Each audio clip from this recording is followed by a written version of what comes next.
Good morning everyone. स्वागत है आपका टारगेट सेमेस्टर के यूट्यूब चैनल पे और मैं आपकी मेंटर अंकिता फिजिक्स पढ़ाती हूँ। ठीक है, तो फिजिक्स का हमने पूरा सिलेबस हर यूनिट खत्म कर रखा है और सबको पता है कि आपके एग्जाम्स आने वाले हैं। तो आपको ज़रूरत है एमसीक्यूज़ की, पीवाईक्यूज़ की। और सबसे बड़ी बात की, अगर आपको एमसीक्यूज़ लगाने हैं या पीवाईक्यूज़ सॉल्व करने हैं तो सबसे ज़रूरी है कि आप लेक्चर्स देखें, क्योंकि अगर आप लेक्चर्स नहीं देखोगे तो आपको एमसीक्यूज समझ में नहीं आएंगे। और एमसीक्यूज पूरा वो हल करने के लिए और समझने के लिए आपको क्या करना पड़ेगा कि पहले आप उस लेक्चर्स को जाके देखिए। ठीक है, तो फिर मैं ये कह रही हूँ कि अगर आप लेक्चर्स सारे देख लेते हो तो यानी आपके सारे पॉइंट क्लियर हो जाएंगे। अब सारे पॉइंट अगर आपके क्लियर हो गए तो आप क्या करोगे, फॉर्मूला रिवाइज कर सकते हो उसके थ्रू। ठीक है, एमसीक्यू सॉल्व कर रहे हो तो उस वहाँ पे फॉर्मूला को क्या कर सकते हो, यूटिलाइज कर सकते हो। ठीक है, और तुरंत तुरंत माइंड में आना चाहिए फॉर्मूला। जब ज्यों आपके सामने क्वेश्चन हो, आंसर तुरंत जुबान पे होना चाहिए। ठीक है, तो जैसा कि हमने आपको पढ़ाया थर्मोडाइनेमिक्स। ठीक है, थर्मोडायनेमिक्स का first law, second law, third law, Maxwell relation पढ़ाया हमने, क्लेपेरॉन, क्लैसियस। ठीक है, ये सारी चीजें हमने पढ़ा रखी है। लेटेंट हीट के बारे में भी पढ़ा रखा है, स्पेसिफिक हीट वगैरह जितनी भी आपके हैं। ब्लैक बॉडी रेडिएशन के बारे में भी पढ़ाया है। फिर अगर हम सेकेंड पार्ट में चले तो सेमीकंडक्टर, ट्रांजिस्टर, पीएन जंक्शन। ठीक है, ये डीसी करंट, एसी करंट, जो हमारा बैरियर है, पोटेंशियल बैरियर, या फिर बीच वाले जो डिप्लेशन रीजन होता है उसके बारे में हमने पढ़ा रखा है। ठीक है, तो आपको ये सारे पॉइंट मैंने इसलिए गिनाया ताकि आपको दिमाग में वो सारे पॉइंट आ जाए। ठीक है, तो जो हम आज आपके लिए लेकर आए एमसीक्यू, वो क्या है, हमारा यूनिट वाइज है। मतलब फर्स्ट यूनिट का पहले है, फिर सेकेंड यूनिट, फिर थर्ड यूनिट। ठीक है, इससे आपको इजिली मतलब क्वेश्चन ढूंढने में मदद मिलेगी। ठीक है, और ऐसे ये हो जाएगा ना कि आपके एक चैप्टर से कितने क्वेश्चन आ रहे हैं। क्लियर है? तो बढ़ते हैं हम अपने एमसीक्यूज की तरफ। उससे पहले अगर अभी तक आपने लेक्चर नहीं देखा है तो प्लीज जाइए सारथी बैच पे और वहां जाके सारे बीएससी के लेक्चर्स देखिए, क्योंकि बीएससी सेकंड सेमेस्टर के सारे लेक्चर्स हमने कंप्लीट करा दिए हैं। ठीक है, फिर आप एमसीक्यूज ज्वाइन कीजिए और ये एमसीक्यूज आपको मिल जाएंगे। ठीक है, अवेलेबल रहेंगे बहुत आसानी से। तो ये दोनों, ये पूरा बाइलिंगुअल है। तो आगे बढ़ते हैं हम लोग। अपना पहला यूनिट थर्मोडाइनेमिक्स। ठीक है, ये हमारा है थर्मोडाइनेमिक्स का फर्स्ट लॉ। तो हम इसमें पहला क्वेश्चन आपके स्क्रीन के सामने आप देख सकते हो, लिखा है टेम्परेचर इज, तापमान क्या है। ठीक है, यहाँ पे आप देख सकते हो, एक आया है माइक्रोस्कोपिक कॉन्सेप्ट, दूसरा है मैक्रोस्कोपिक और तीसरा है स्पेस टाइम कॉन्सेप्ट और नॉन ऑफ दिस। ठीक है, क्लियर है ना यहाँ पे? तो अगर मैं बात करूं माइक्रोस्कोपिक कॉन्सेप्ट और मैक्रोस्कोपिक कॉन्सेप्ट, तो माइक्रोस्कोपिक और मैक्रोस्कोपिक, मैक्रोस्कोपिक मतलब ये होता है कि ये क्या हो, कलेक्टिवली लागू हो जाए। समझ में आ गया? और माइक्रो मतलब इंडिविजुअली हर हर एक मॉलिक्यूल्स पे क्या हो, लागू हो। Excuse me. हेलो, हाँ नमस्ते मम्मी।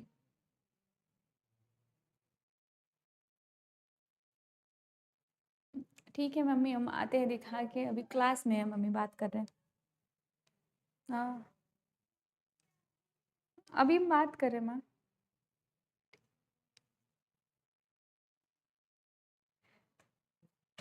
तो फिर हम यहाँ पे, ठीक है, तो हम बात करेंगे इसमें। देखो ये टिक लगा दिया तो ये मत समझ लेना कि यही हमारा ऑप्शन सही है। ठीक है, हम अभी ऑप्शंस की बात नहीं कर रहे हैं, मैक्रोस्कोपिक और माइक्रोस्कोपिक की बात कर रहे हैं। ठीक है, तो मैक्रोस्कोपिक यानी हर एक मॉलिक्यूल्स पे इंडिविजुअली क्या हो, हमारा टेम्परेचर लागू हो जाए।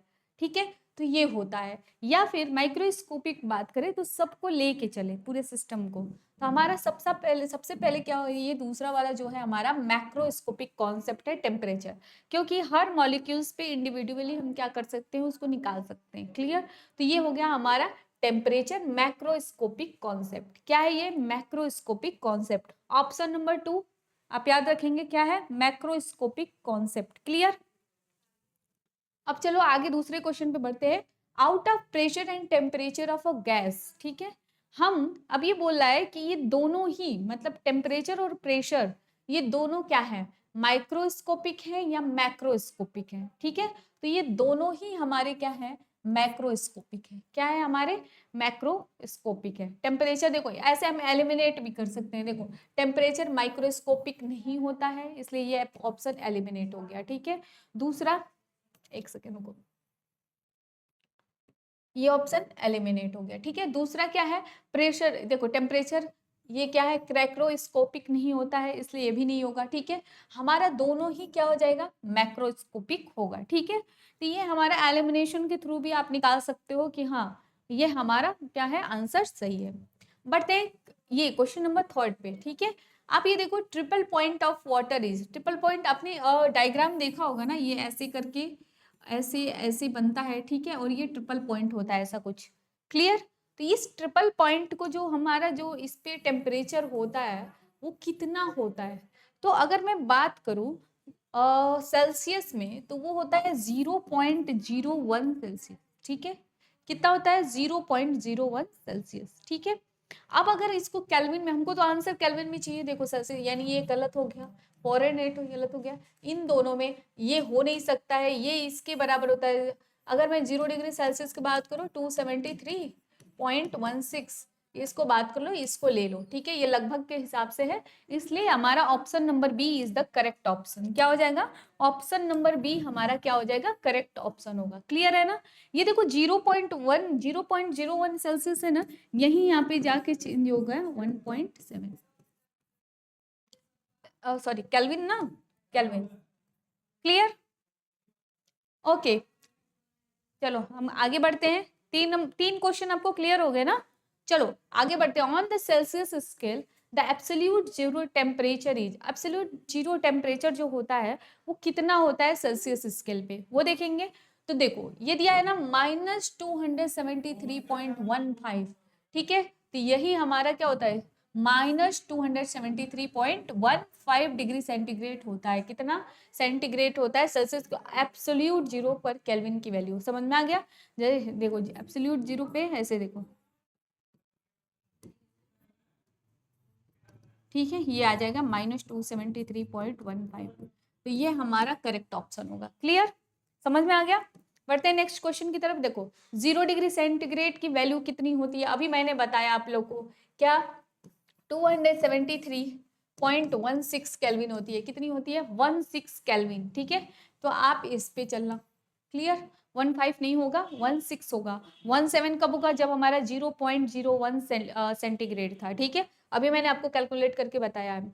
अच्छा ये देखो, the ratio of the radii of two brass spheres 1:2 and they are the same temperature, the ratio of heat contents in them is। ठीक है, चलो ये तो हमको समझ में आ गया। तो जो हमारा हीट है वो डिपेंडेंट होता है, एक तो टेम्परेचर पे, एक रेडियाई पे। ठीक है, तो वो क्या होता है, रेडियाई पे भी डिपेंडेंट होता है, लेकिन वो कैसे होता है, देखो Q1/Q2 इज इक्वल्स टू 1/2 का होल क्यूब।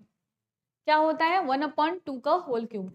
ये देखो R1 का क्यूब अपन R2 का क्यूब, रेडियाई का यही है ना। तो जब इसको करोगे तो क्या हो जाएगा, 1 का इस क्यूब अपॉन 2 का क्यूब, कितना आ जाएगा 1/8। 1 का क्यूब मतलब 1 × 1 × 1 यानी 1, 2 का क्यूब इंटू 2 × 2 यानी कितना हो गया हमारा 8 हो गया। यानी कितना हो गया, ये हमारा 1:8। Is it clear. ये हमारा डी ऑप्शन क्या होगा, करेक्ट ऑप्शन होगा।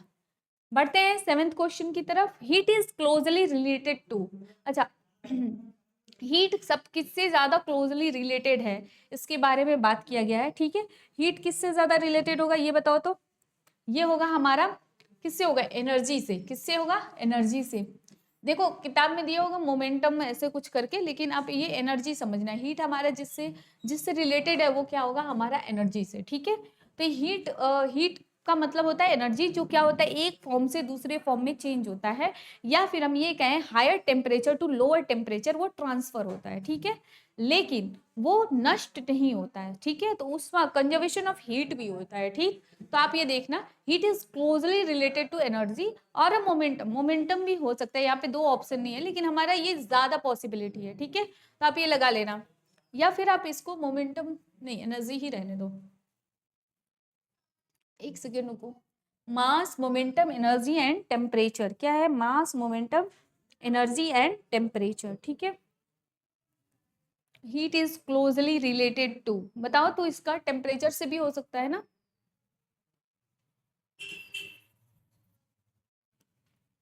Heat is closely related to किससे हो जाएगा, टेम्परेचर से। भाई टेम्परेचर से रिलेटेड है, टेम्परेचर बढ़ाने और घटाने से हीट पे भी तो प्रभाव पड़ेगा। टेम्परेचर, लास्ट ऑप्शन सही कर लेना, ठीक है। थर्मोडाइनेमिक्स इक्विलिब्रियम मीन्स, अच्छा थर्मोडाइनेमिक इक्विलिब्रियम मीन्स क्या होता है कि थर्मल इक्विलिब्रियम हो, केमिकल इक्विलिब्रियम हो और मैकेनिकल इक्विलिब्रियम भी हो, समझ में आ गया। तो ये होता है थर्मोडाइनेमिक्स इक्विलिब्रियम, ठीक है। ये हो गया पूरा all of the above, clear. 8। अब चलो ये वाला देखो, a system performs work W when amount of heat added to its internal energy changes by delta U, a unique function of the initial and the final state irrespective of the mode of change is। अच्छा, ये बोल रहा है कि अगर हम क्या करें, फाइनल इनिशियल से फाइनल स्टेट पे कोई चीज चेंज होती है, ठीक है, तो वो क्या मोड ऑफ जो चेंज है वहां पे, ठीक है, उस सिस्टम का देखो, इसका इंटरनल एनर्जी क्या है, डेल्टा यू है। तो इस सिस्टम पे जो वर्क कर रहा है वो कितना है, डब्ल्यू है। ये कब वर्क कर रहा है, जब हम क्या कर रहे हैं, क्यू अमाउंट ऑफ हीट उसमें ऐड कर रहे हैं, ठीक है। तो हमको इसमें क्या पूछ रहा है कि मोड ऑफ चेंज क्या हो जाएगा। मोड ऑफ चेंज जो होगा उसके इंटरनल एनर्जी में होगा, और इंटरनल एनर्जी को किससे डिनोट करते हैं हम, कैपिटल यू से, जिसको हम डेल्टा यू से डिनोट करेंगे, यानी इनिशियल टू फाइनल, क्या चलेगा, इनिशियल टू फाइनल, क्लियर। तो ये हो गया हमारा डेल्टा यू, ये लास्ट वाला ऑप्शन, ठीक है। ओके, इन फ्री एक्सपेंशन, अच्छा फ्री एक्सपेंशन में क्या होता है, देखो दोनों ही होता है, ये देखो दो ऑप्शन देख रहे हो ना, कोई भी हीट इंटर नहीं करता है और no work done by the any system, ठीक है, उस सिस्टम द्वारा कोई भी काम नहीं होता है। तो आप यहाँ पे लिख सकते हो क्या, बोथ ए एंड बी। ये फ्री एक्सपेंशन का डेफिनेशन है कि नो हीट इंटर्स और leave the system, no work is done by, जब कोई हीट इंटर नहीं करेगा, जब कोई वहां पे कोई भी हीट अपना सिस्टम छोड़ नहीं सकता है, तो जाहिर सी बात है भाई कोई वर्क नहीं होगा, कोई एनर्जी का लेन देन नहीं हो रहा है, कोई वर्क नहीं होगा, ठीक है। तो यहाँ पे क्योंकि वर्क डन बराबर क्या होता है बताओ तो, Q1 माइनस Q2, यही होता है ना, हीट एक्सचेंज, ठीक है, फाइनल माइनस इनिशियल। ओके, अब यहाँ पे देखो ड्यूरिंग एन आइसोथर्मल चेंज, अच्छा आइसोथर्मल जहां पे बात आ जाए ना, वहां पे क्या कहेंगे, समतापी, समतापी यानी वहां पे टेम्परेचर क्या है, कांस्टेंट है। देखो मैंने वर्ड से बता दिया, आइसोथर्मल का मतलब क्या हो गया, समतापी, और समताप का मतलब हो गया कि जहां पे हमारा टेम्परेचर क्या हो, नियतांक हो या कांस्टेंट हो, ठीक है। तो यहाँ पे बोला है कि कौन सी ऐसी क्वांटिटी है जो कांस्टेंट होगी। देखो मैंने तो आपको क्वेश्चन में ही आंसर बता दिया, आइसोथर्मल, समतापी, मैंने बोला क्या ताप जो होगा उसका नियतांक रहेगा, यानी टेम्परेचर क्या होगा, कांस्टेंट होगा, समझ में आ गया। तो ये हमारा पहला ऑप्शन जो होगा करेक्ट ऑप्शन होगा। ओके, बढ़ते हैं नेक्स्ट क्वेश्चन की तरफ। In an isothermal change the internal energy of a perfect gas, okay, ये बोल रहा है किसी भी आइसोथर्मल चेंज में, आइसोथर्मल चेंज में क्या होता है बताओ तो, जो हमारा टेम्परेचर है वो क्या होता है, कांस्टेंट रहता है। क्या होगा हमारा जो टेम्परेचर है, अभी अभी हमने बताया क्या हो गया, कांस्टेंट हो गया, ठीक है। अब जब ये कांस्टेंट होगा तो हमको बताओ जो आइसोथर्मल चेंज हुए इंटरनल एनर्जी क्या हो जाएगा, जब हमारा कुछ भी चेंज नहीं हो रहा है तो जाहिर सी बात है क्या हो जाएगा, बिकम जीरो, इंटरनल एनर्जी क्या हो जाएगी, जीरो के बराबर हो जाएगी, क्लियर, क्लियर है ना। ओके, अब ये देखो द, अच्छा ये देखो तुम लोग चार प्रोसेस देख लो तो, आइसोबेरिक, आइसोकोरिक, आइसोथर्मल और एडियाबेटिक, ठीक है। इसमें कौन सा ऐसा प्रोसेस है, क्वेश्चन छोड़ दो, कौन सा ऐसा प्रोसेस है जिसमें कोई भी हीट इंटर नहीं करती है सिस्टम के अंदर, या सिस्टम के अंदर जो हीट होती है वो क्या होती है, उसको छोड़ती नहीं है, कौन सा ऐसा ऑप्शन है जिस, या कौन सा ऐसा प्रोसेस है जिसमें ये होता है। तो ये होता है सिर्फ एडियाबेटिक प्रोसेस में, ठीक है, जिसमें क्या होता है कि सिस्टम के अंदर कोई भी हीट इंटर नहीं करती या सिस्टम को कोई भी हीट छोड़ती नहीं है। It's called the adiabatic process, क्या होता है ये, एडियाबेटिक प्रोसेस, ओके। अच्छा नेक्स्ट क्वेश्चन पे बढ़ते हैं। The difference between two specific heats of a gas is equal to universal gas constant when, okay, बोल रहा है कि किसी भी दो विशिष्ट, स्पेसिफिक मतलब क्या होता है, विशिष्ट, विशिष्ट ऊष्मा मैंने पढ़ाया था, याद है, Cp minus Cv is equals to R, याद है ना, at a constant pressure and at a constant volume, clear. अभी यहाँ पे देखो दिया है कि the difference between two specific heat, यानी दो स्पेसिफिक हीट के बीच में जो अंतर होता है किसी गैस का, वो यूनिवर्सल गैस कांस्टेंट के क्या होता है, बराबर होता है। ये कब होता है, क्वेश्चन क्या पूछा है, ये होता कब है। देखो Cp minus Cv is equals to R, ये यूनिवर्सल गैस कांस्टेंट है आर, ये क्या है हमारा यूनिवर्सल गैस कांस्टेंट। क्लियर। अब ये बताओ जरा हमको, अगर ये यूनिवर्सल गैस कांस्टेंट है और ये दोनों विशिष्ट उष्माएं हैं eight a constant pressure at a constant volume, यानी एक नियत दाब पे और एक नियत आयतन पे, तो इन दोनों के बीच का जो अंतर है यूनिवर्सल गैस कांस्टेंट के बराबर होता है। कब होता है, जब हमारा क्या हो कि एक मोल ऑफ गैस को क्या करें हम, एक मोल ग्राम, ऐसे कर लो, एक मोल ग्राम ऑफ गैस को क्या कर दे हम हीट करते हैं, तभी ये ऐसा होता है।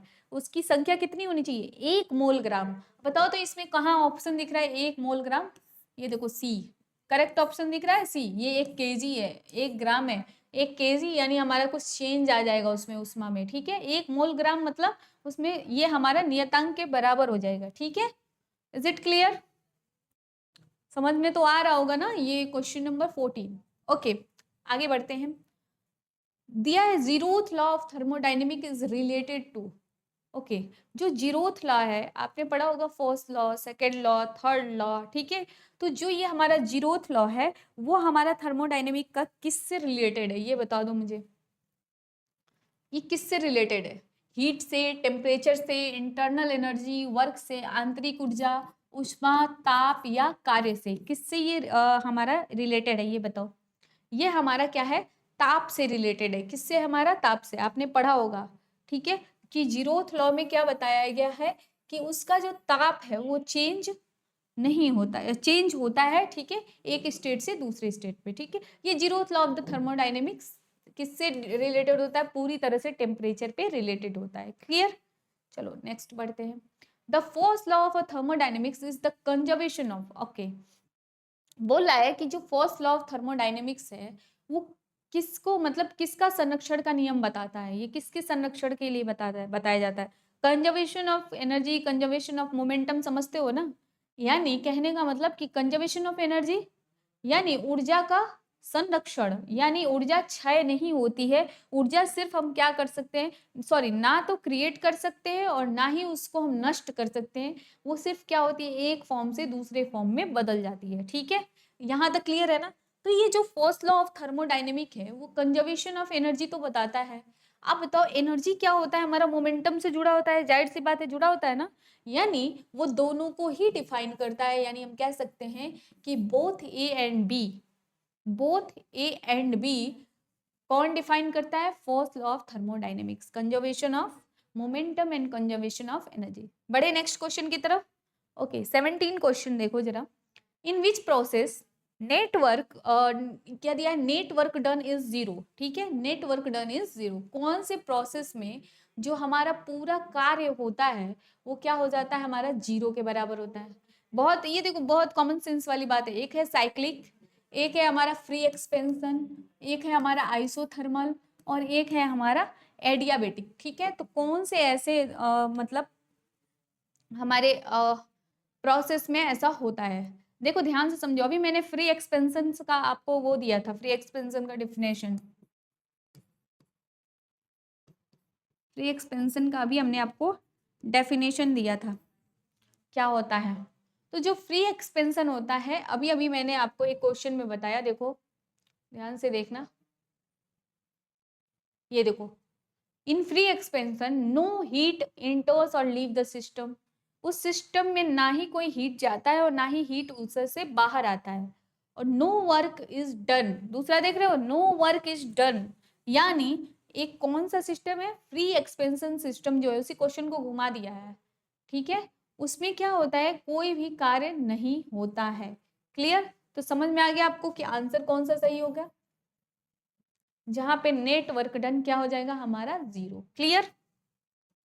ओके नेक्स्ट क्वेश्चन देखो। Entropy is a measurement of, okay, entropy क्या होता है, देखो एंट्रोपी ये होता है कि मान लो कि यहाँ पे हमने क्या किया, एक गैस ऐसे, मतलब एक बॉक्स लिया, ठीक है, और दूसरा बॉक्स यहाँ लिया। इसमें मान लो कि हाइड्रोजन का क्या मॉलिक्यूल्स भरे हुए हों और इसमें क्या है, ऑक्सीजन के मॉलिक्यूल्स भरे हैं, या ऐसे समझो इसमें कार्बन डाइऑक्साइड के मॉलिक्यूल्स है, कार्बन के, और इसमें ऑक्सीजन के मॉलिक्यूल्स। ठीक है, मैंने क्या कर दिया कि उसमें दोनों को थोड़ी देर के लिए एक दूसरे के टच में लाते हैं और थोड़ा सा वहां से स्पेस बना देते हैं और थोड़ा हिला दो। हिलाने के बाद क्या हुआ कि वो पूरा मॉलिक्यूल्स इधर उधर क्या हुए, मिल गए ना। तो जब इधर उधर सारे मॉलिक्यूल्स हो गए हैं, इसका मतलब ये हो गया कि उनकी जो भी मॉलिक्यूल्स ऑर्डर में अरेंज थे उनके अंदर क्या आ गए, डिसऑर्डर आ गया। क्या आ गया, डिसऑर्डर। तो जो भी हमारा एंट्रोपी मेजर करता है वो क्या करता है, डिसऑर्डर ऑफ मॉलिक्यूल्स। किसको मेजर करता है, डिसऑर्डर ऑफ मॉलिक्यूल्स। और ये हमारा सी ऑप्शन लिखा है, डिसऑर्डर। क्या लिखा है, डिसऑर्डर। ठीक है, देखो यहाँ पे देखो ध्यान से, सी ऑर्डर, सी समझ में आ गया। Entropy is a measurement of disorder of molecules, particles, anything. Okay, बढ़े नेक्स्ट क्वेश्चन की तरफ। 19 क्वेश्चन देखो, the equivalence of two system in I thermal equilibrium is represented by. Okay, दो सिस्टम में तापीय संतुलन जो होता है उसको किससे दर्शाया जाता है। ठीक है, तो ये बताओ किससे दर्शाया जाता है, जो तापीय संतुलन होता है, टेम्परेचर से दर्शाया जाता है, हीट से दर्शाया जाता है, स्पेसिफिक हीट से दर्शाया जाता है, किससे दर्शाया जाता है। तो हमारा जाहिर सी बात है, ताप की बात कर रहा है तो हम किसकी बात करेंगे, टेम्परेचर की बात करेंगे। ठीक है, ये तो आपका कॉमन सेंस वाला क्वेश्चन हो गया। Which of the following physical quantity is related to first law of thermodynamic? Okay, इसका भी क्या हो जाएगा बताओ तो जरा।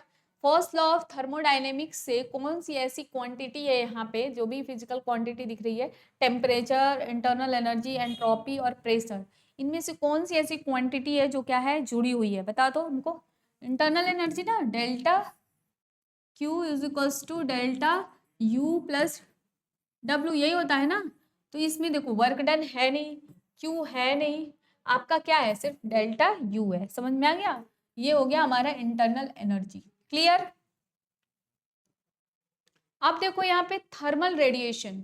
अच्छा हाँ, थर्मल रेडिएशन किसके कारण होता है, मैंने एक बताया था, इलेक्ट्रोमैग्नेटिक वेव के कारण होता है। जो ये थर्मल रेडिएशन होते हैं उनको कहा जाता है इलेक्ट्रोमैग्नेटिक वेव, या फिर हम इनको कह सकते हैं एक दूसरी भाषा में इंफ्रारेड रेडिएशन। क्या कह सकते हैं, इन। तो ये है आपका क्वेश्चन नंबर 22। और क्वेश्चन नंबर 22 में देखो आपका क्या दिया हुआ है, ये आपका टेम्परेचर दिया है कॉर्नाट इंजन का 0 डिग्री सेंटीग्रेड से आपका -200 डिग्री सेंटीग्रेड तक। ठीक है, तो आप यहाँ पे देख सकते हो, अगर हम क्या करें, निकाल लें इसका, ठीक है, केल्विन में, तो सबसे पहले ये होता है फॉर्मूला देख लो, नीटा इज इक्वल्स टू होता है 1 - TC/TH। क्लियर, हमको क्या निकालना है, टीसी निकालना है। तो टीसी बराबर होता है 273, सॉरी पहले हम सेल्सियस वाली लिखेंगे वैल्यू, -200 डिग्री सेंटीग्रेड -273.15। ठीक है, तो ये टीसी बराबर कितना आ जाएगा, 73.15 प्लस होता है। ठीक है, क्लियर है ना। अभी इतना आ गया, हमको क्या करना है, इसमें वैल्यू पुट करना है। नीटा is equals to 1 -73.15 divided by 273.15, जो इसकी वैल्यू है 273.15। ठीक है, जब इसको काटोगे तो वो आएगा 1 में, आप लोग सॉल्व कर लेना, 0.26। ठीक है, डॉट डॉट डॉट कुछ आएगा तो इसको करोगे तो 0.73 आएगा। ठीक है, तो इफिशियंसी इसकी कितनी आ जाएगी, 0.73, जो आप फर्स्ट ऑप्शन में देख सकते हो करेक्ट है। ठीक है, चलते हैं नेक्स्ट क्वेश्चन की तरफ बढ़ते हैं। ये आपका स्पेसिफिक हीट एंड स्पेसिफिक क्या है, specific heat at a constant volume और एट अ कांस्टेंट प्रेशर। बोला है कि इसका रिलेशन बताइए डिग्री ऑफ फ्रीडम से। तो डिग्री ऑफ फ्रीडम से कैसे हो जाएगा, CP/CV is equal to 1+2/F। क्या होता है, ये होता है, जैसे मान लो मोनो एटॉमिक के लिए निकालना है तो यहाँ पे रख दो, मोनो एटॉमिक का कितना होता है डिग्री ऑफ फ्रीडम, 3 होता है। ठीक है, तो ये हमारा हो गया 3, 3+2 कितना हो जाएगा, 5/3। तो ये हो गया हमारा C option is the correct option. Okay, according to the first law of thermodynamics, dq is equal to du plus p into dv। क्या होता है ये देखो तो, delta q is equal to delta u plus delta w, w is equal to होता है p into delta v। वही value यहाँ पे क्या कर दी गई है, पुट कर दी गई है, ठीक है। अब ये बोला है कि इसका इंटरनल जो एनर्जी होता है वो किस फंक्शन पे डिपेंड होता है, तो ये फंक्शन ऑफ स्टेट पे डिपेंडेंट होता है, क्योंकि जैसे जैसे स्टेट चेंज होता है उसके अकॉर्डिंग इसकी इंटरनल एनर्जी भी चेंज होती है, ठीक है। अब बात करते हैं what is the resolution of the multimeter. Resolution, multimeter का रेजोल्यूशन क्या है, ये क्या करता है, सबसे स्मॉलेस्ट वैल्यू को मेजर करता है, क्या करता है, सबसे स्मॉलेस्ट वैल्यू को मेजर करता है, ठीक है, क्लियर। अब आगे बढ़ते हैं, which multimeter function is use to test the continuity of a circuit. Circuit का जो कॉन्टिन्यूटी है, कौन सा ऐसा फंक्शन है जो चेक करता है उसको, ठीक है, या फिर उसको मैनेज किए रहता है, तो ये हमारा प्रतिरोध होता है, रेजिस्टेंस, क्या होता है, प्रतिरोध, तो ये होता है हमारा रेजिस्टेंस, ठीक है। नेक्स्ट क्वेश्चन बढ़े हम लोग, विच of the following is not a function of a multimeter. देखो इसमें क्वेश्चन क्या पूछा है, इज अ फंक्शन ऑफ, नहीं, is not a function of. तो मैंने आपको बताया था कि जो मल्टीमीटर है वो इन तीनों को मेजर करता है, वोल्टेज, करंट और रेजिस्टेंस को। सिर्फ एक चीज को यहाँ पे वो नहीं मेजर कर सकता, जो क्या है, टेम्परेचर को कंट्रोल नहीं कर सकता है। क्लियर, समझ में आ गया, वो किसको मेजर करेगा, सिर्फ वोल्टेज, करंट और रेजिस्टेंस को, ठीक है। साथ में आप ले सकते हो फेज डायग्राम भी वो बना सकता है, ठीक है, वो कुछ भी डायग्राम उसको बना सकता है। दूसरा देखो ये क्या है, in diesel engine the fuel is ignited by, fuel कैसे जलता है, प्रज्वलित होता है। मैंने बताया था आपको जब मैं उसका एक्टिविटी बता रही थी, इस जैसे इंजेक्शन होता है ना, तो इंजेक्शन में जब हम क्या करते हैं, फ्यूल ऐसे इंजेक्ट करते हैं तो आगे बढ़ता है, वैसे ही इसमें क्या होता है, एयर के प्रेशर से हीट क्या हो जाता है, वो वहां पे सप्लाई होता है, और due to the air pressure of the air ये क्या होता है, कंबशन होता है, उसमें क्या होता है, कंबशन होता है, यानी प्रज्वलन होने लगता है। तो ये हमारा सी ऑप्शन जो होगा ये हमारा सही ऑप्शन होगा, ठीक है। आगे बढ़ते हैं, द करेक्ट रिलेशन इज, देखो इसमें सारा हेल्महोल्ट्ज रिलेशन दिया हुआ है, और हमको पता है हेल्महोल्ट्ज रिलेशन क्या होता है, H is equal to U plus W, यही होता है ना, इसको लिख लो H is equal to U plus P into V, समझ में आ गया। तो ये वाला ऑप्शन कहाँ है हमारा, U प्लस पी भी, ये हो गया हमारा बी ऑप्शन, ठीक है। तो ये हो गया हमारा clear. Which of the following is not a thermodynamical variable, इसमें कौन सा ऐसा है जो थर्मोडाइनेमिकल वेरिएबल नहीं है। ये देखो इसमें दो चीज है, एक तो स्ट्रेस है, टेम्परेचर, लेकिन हम ये कह सकते हैं टेम्परेचर कांस्टेंट होता है, तो ये भी सही हो सकता है, ठीक है। तो आप ये देख लेना कौन सी ऐसी है जो चर राशि नहीं है। ये देखो, what is the formula for calculating work done in a thermodynamics. भाई वर्क डन के लिए क्या होता है, P into delta we, formula यही होता है, P इंटू डेल्टा वी। और डब्ल्यू के लिए अगर ये जाओगे तो ये हमारा फोर्स में आ जाएगा, जब हमारा ग्रेविटेशनल फोर्स लगता है, ठीक है। F इंटू डेल्टा डी कब होता है, जब हमारा फोर्स के साथ डिस्प्लेसमेंट होता है, ठीक है। F इंटू डेल्टा एस, तो ये फोर्स में आ जाएगा, ये ग्रेविटेशनल फोर्स में आ जाएगा, लेकिन जो ये है हमारा W, F is equal to M G होता है ना, तो ये यहाँ से आएगा, ठीक है। लेकिन ये जो है हमारा W, ये हमारा थर्मोडाइनेमिक्स में दिखाता है, प्रेशर और वॉल्यूम को रिप्रेजेंट करता है। Which bridge are uses for inductance, inductance के लिए सबसे अच्छा ब्रिज यूज होता है जो है मैक्सवेल ब्रिज। कौन सा होता है, मैक्सवेल ब्रिज, इसके बारे में पढ़ाया होगा मैंने आपको, ठीक है। The emissive power of E black body is related to the energy density U, density U से कैसे रिलेटेड है इमिसिव पावर, तो E is directly proportional to U होता है, और जब ये प्रोपोर्शनलिटी हटाते हैं तो एक यहाँ कांस्टेंट टर्म जुड़ जाता है जिसको कहते हैं सी, और सी इंटू यू, सी हमारा क्या है, स्पीड ऑफ लाइट, इसलिए हमारा ये क्या हो जाएगा, फर्स्ट ऑप्शन करेक्ट हो जाएगा, ठीक है। Efficiency of a heat engine is, ये कितना होता है, अभी मैंने आपको एक निकाला है efficiency 1 minus T C upon T H करके, ठीक है। ये क्या हो जाएगा, eta is equal to 1 minus T two upon T one. देखो कहाँ है ऑप्शन, ऑप्शन नंबर बी, कौन सा हो जाएगा हमारा, ऑप्शन नंबर बी, क्लियर है ना। The wrong relation is, wrong relation क्या है, ये देखो हमारा आइडियल गैस का रिलेशन है, ठीक है, PP is equal to NRT, ये हमारा क्या हो जाएगा, स्पेसिफिक हीट रिलेशन हो जाएगा, ठीक है, विशिष्ट ऊष्मा, और ये हमारा क्या हो जाएगा, पॉइजन्स रिलेशन हो जाएगा, और ये हमारा जो हो जाएगा ये किसी रिलेशन में नहीं आता है, तो ये हमारा रॉन्ग रिलेशन है, अतः ये ऑप्शन भी हमारा सही है, डी ऑप्शन क्या हो जाएगा, करेक्ट ऑप्शन होगा। यहाँ पे बोला जो रॉन्ग है उसको करेक्ट बताइए, ठीक है, तो ये वाला जो रिलेशन है वो रॉन्ग है, इसलिए ये करेक्ट ऑप्शन होगा।